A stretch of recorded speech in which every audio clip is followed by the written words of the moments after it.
ఏందిరాబాయ్ నేను ఎవరిని చంపలేదు కదా ఎందుకు తిడుతున్నారు అనుకున్నారా డైరెక్టర్ నందిని రెడ్డి.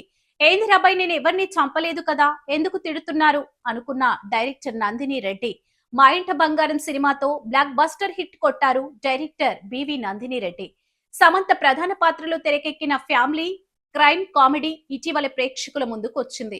బాక్సాఫీస్ దగ్గర మంచి వసూళ్లు రాబడుతుంది. ఇప్పటికే 500 కోట్ల క్లబ్ లో చేరింది. ఇది శ్యామ్ నందిని కాంబోలో వచ్చిన 4వ ప్రాజెక్ట్. వీరిద్దరు గతంలో జబర్దస్త్ ఓ బేబీ సినిమాలతో పాటుగా శామ్ జామ్ అనే ఓటీటీ షో కోసం కలిసి వర్క్ చేశారు. అయితే వాటిలో జబర్దస్త్ మూవీ అసలు ఎప్పుడొచ్చిందో చాలా మందికి తెలియదు. తాజాగా ఓ ఇంటర్వ్యూలో నందిని ఆ సినిమా గురించి మాట్లాడారు. నందిని రెడ్డి దర్శకత్వంలో బొమ్మరిల్లు, సిద్ధార్థ్, సమంత, ఋతు ప్రభు, నిత్య మీనన్ ప్రధాన పాత్రలో నటించిన చిత్రం జబర్దస్త్. బెల్లంకొండ సురేష్ నిర్మించిన ఈ రొమాంటిక్ కామెడీ 2013లో విడుదలైంది. బాక్సాఫీస్ వద్ద ఫెయిల్యూర్ గా మారింది. సినిమా వచ్చి 13 ఏళ్లు దాటినా ఇంతవరకు ఏ టీవీలో ప్రసారం కాలేదు.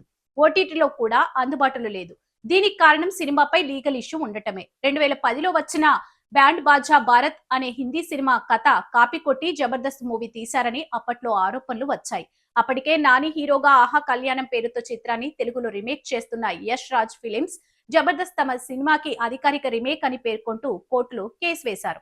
జబర్దస్త్ సినిమాని ఎక్కడ ప్రదర్శించకుండా ఆర్డర్స్ తెచ్చుకున్నారు. అయినప్పటికీ మూవీ పైరసీ ప్రింట్ ఓ యూట్యూబ్ ఛానల్లో అందుబాటులో ఉంది.